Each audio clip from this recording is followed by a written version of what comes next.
DBMS, and in the last lecture, lecture number 6, we have studied about the DBMS language की language होती है DBMS के अंदर, और इसमें हम कौन कौन सी क्वेरी को यूज कर सकते हैं, कौन कौन सी क्वेरी उसमें आती है, that we have studied in the last lecture.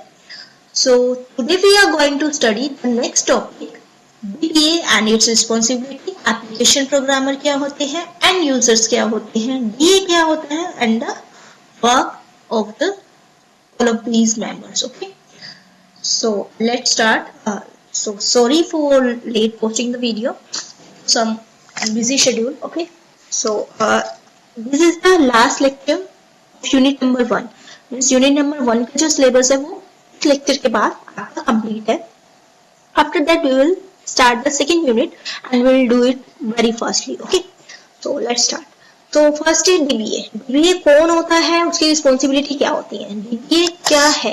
DBA stands for database and administrator. DBA database administrator.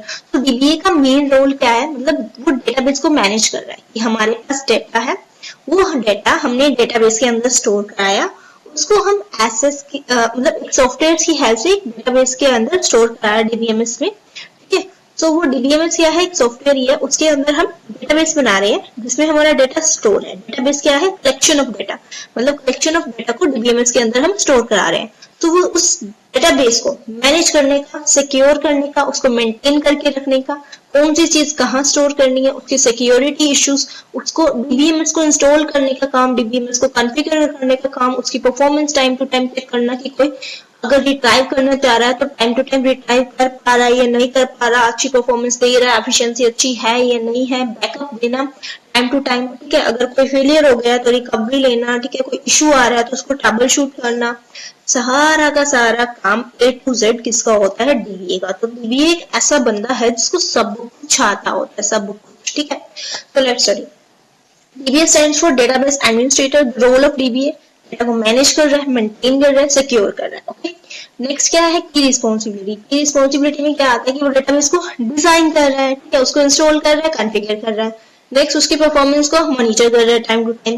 Backup required है तो बैकअप दे रहा है, अगर कोई फेलियर हो गया तो उसके उसमें रिकवरी भी वही कर रहा है. सिक्योरिटी मतलब किसी अनऑथराइज्ड एक्सेस को एक्सेस आपका प्रोवाइड नहीं कर रहा, उससे बचा के रख रहा है. डाटा का इंटीग्रिटी मतलब इंटीग्रिटी रूल्स अप्लाई कर रहा है कि ऐसे ऐसे एंटर करेंगे, ये पासवर्ड एंटर करेंगे तो एक्सेस प्रोवाइड करनी है, अदरवाइज नहीं करनी. किसी को एक्सेस अगर दे दी है तो उससे वापस भी ले सकता है DBA, और किसी को एक्सेस दे भी सकता है. ठीक है, कोई इशू आ रहा है तो उसको ट्रबल शूट करना, उसको डायग्नोसिस करना कि इशू कहाँ आ रहा है, उसको रिजॉल्व करना, दैट मींस ट्रबल शूट करना. ठीक है, डॉक्यूमेंटेशन मतलब DBMS कैसे ऑपरेट करना, उसके मैनुअल प्रोसीजर्स, उसकी डॉक्यूमेंटेशन, ये सारा का सारा काम एक पर्सन का होता है जिसको हम क्या बोलते हैं, DBA database administrator. Okay, I hope it is clear. Okay, if you have any doubt then ask me in the comment section. So next one is DA. DBA पढ़ा, डेटाबेस एडमिनिस्ट्रेटर. नेक्स्ट है DA होता है data administrator. सो data administrator क्या होता है, data administrator मतलब उसका काम होता है डेटा को कलेक्ट करना. कौन सा डेटा, वो वाला डेटा जो हमने डेटाबेस के अंदर स्टोर कराना है, तो उस वाले डेटा को क्या करता है, वो कलेक्ट करता है, और डेटाबेस के अंदर स्टोर तो DBA ही कराता है, मतलब डेटा को कलेक्ट करके देना इज द काम ऑफ डेटा एडमिनिस्ट्रेटर. वो कलेक्ट करके DBA को दे देता है. ठीक है, स्टोरिंग वगैरह कराने का काम DBA करता है.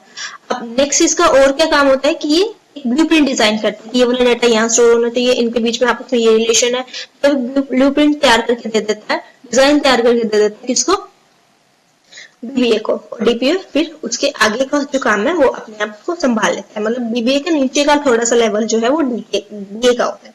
अतः इसको भी सब कुछ ही है बट DBA से थोड़ा सा कम. ठीक है, इसके मेन दो ही काम है, डेटा को कलेक्ट करना मैंने बताया, ठीक है, और दूसरा क्या है, डेटा को ब्लूप्रिंट प्रिपेयर करना. ओके, कहाँ कहाँ कैसे कैसे स्टोर करना है और क्या क्या रिलेशनशिप है.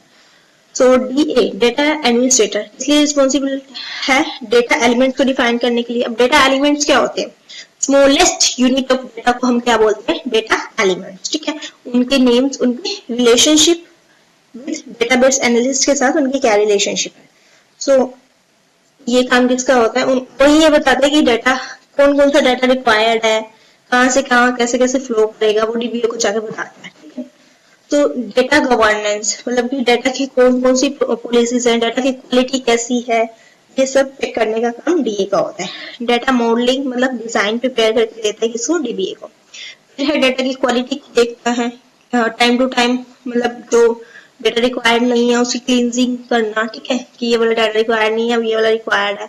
नेक्स्ट है Meta data management. Meta data क्या होता है कि कोई भी फाइल है उसका क्या नाम है, उसका साइज कितना है, ये भी डीए को पता होता है क्योंकि उसने डेटाबेस प्रिपेयर करा है कि कहाँ डेटा उसने कलेक्ट किया है, तो कौन सी फाइल का क्या नाम है, क्या साइज है, क्या रिलेशनशिप है, तो उसको भी कौन मैनेज करता है, डीए का काम होता है, ठीक है। फिर उसको आगे वो डीबीए को बताता है कि ऐसे ऐसे इस फाइल का इतना साइज है, इसको यहाँ स्टोर करना चाहिए, इसको यहाँ स्टोर करना चाहिए, ठीक है।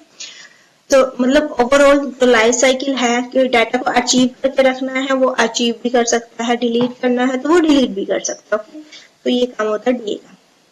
मतलब उसकी ओवरऑल लाइफ साइकिल की मैनेजमेंट कर रहा है वो अदर डिपार्टमेंट के साथ कोलैबोरेट भी करता है क्योंकि उसे डाटा कलेक्ट करना होता है, तो उसके सारे डिपार्टमेंट के साथ उसके लिंक्स होते हैं, ठीक है। नेक्स्ट है ट्रेनिंग एंड सपोर्ट। वो ट्रेनिंग और सपोर्ट प्रोवाइड करता है स्टाफ को, ठीक है। अगर उनको यूज करना है तो वो ट्रेनिंग प्रोवाइड करता है कि डीबीएमएस को कैसे यूज करना है। डेटा इंटीग्रेशन, ये एक ऐसी फैसिलिटी भी प्रोवाइड करता है जिसकी हेल्प से हम डिफरेंट डिफरेंट सोर्सेज से डेटा को क्या कर सकते हैं, कलेक्ट कर सकते हैं। नेक्स्ट है एप्लीकेशन प्रोग्रामर।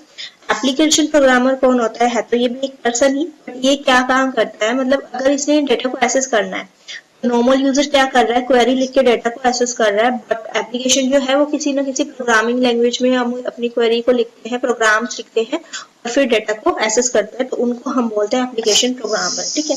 बाकी जो एप्लीकेशन प्रोग्रामर का काम होता है वो आपको पता ही है, वो काम सेम ही है, ठीक है। एप्लीकेशन डेवलपमेंट करने का, क्वेरी आ रही है उसको प्रोग्राम में कन्वर्ट करना, प्रोग्राम लिखना उसके लिए, ऑप्टिमाइज करना उसको, इंटीग्रेशन प्रोवाइड करना कि डेटाबेस के साथ अलग अलग एप्लीकेशन का इंटीग्रेशन प्रोवाइड करना, एपीआई वगैरह, एप्लीकेशन प्रोग्राम इंटरफेस और वेब सर्विस, ठीक है। टेस्टिंग करना, डिबगिंग करना, प्रोग्राम जो लिखा है वो सही है या नहीं है, बग्स है तो उसको रिमूव करना, तो ये सारा काम होता है एप्लीकेशन प्रोग्रामर। बट यहाँ पे इसका मेन काम क्या है, कौन होता है एप्लीकेशन प्रोग्रामर, मैंने बताया कि जो बंदा क्वेरीज ना लिख के प्रोग्राम्स लिख रहा है डेटा को एक्सेस करने के लिए in any of the programming language, okay, उसको हम एप्लीकेशन प्रोग्रामर बोल रहे हैं यहाँ पे। नेक्स्ट है एंड यूजर्स।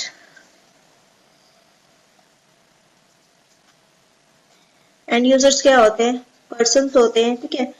कौन जो डेटाबेस के साथ जो डेटाबेस को यूज कर रहे हैं, ठीक है, जो डेटाबेस के साथ इंटरेक्ट कर रहे हैं वो सारे के सारे एंड यूजर्स में आ जाते हैं।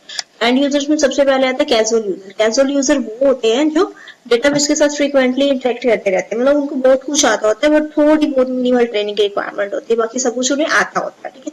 और उनको पता होता है कौन सी क्वेरी कहाँ यूज करनी है, थोड़ी बहुत ट्रेनिंग की रिक्वायरमेंट होती है, बाकी सब उन्हें पता होता है। फिर है नेम यूजर्स। नेम यूजर को थोड़ा काम आता होता है, उन्हें सिखाने की नीड पड़ती है, ठीक है। अगर हम उन्हें कहते हैं कि डेटा को ट्राई करो तो क्वेरी भी नहीं आती उनको, तो लिख के देना पड़ता है, तो वो इतने एक्सपर्टाइज नहीं होते। नेक्स्ट है पावर यूजर। पावर यूजर क्या है, हाई लेवल के यूजर, इनको अच्छी तरह से डीप अंडरस्टैंडिंग होती है, ठीक है, कोई ट्रेनिंग की रिक्वायरमेंट नहीं होती, इनको सारे कॉम्प्लेक्स क्वेरीज, एडवांस फंक्शन सब आते होते हैं, ठीक है। नेक्स्ट है डीबीए। डीबीए हमने पढ़ लिया, एप्लीकेशन और प्रोग्राम में पढ़ लिया, that is the same thing. DBA सारा काम संभालता है, एप्लीकेशन प्रोग्रामर जो प्रोग्राम लिख के इंटरेक्ट करते हैं डीबीएमएस के साथ। So this is all about this lecture. I hope it is clear to you. If you have any doubt, then ask me in the comment section. Okay. We will start the next unit today in the next lecture. Okay. Unit number 2. I think the first topic is database architecture. Okay. जिसमें हमारे पास external level, physical level, conceptual level ये सब आ रहे हैं, तो वो हम नेक्स्ट लेक्चर में देखते हैं। सेकंड यूनिट हम स्टार्ट करते हैं वो सब भी। नहीं वैसे सब्सक्राइब करें चैनल को, लाइक करें वीडियो को। Thank you all guys, please support.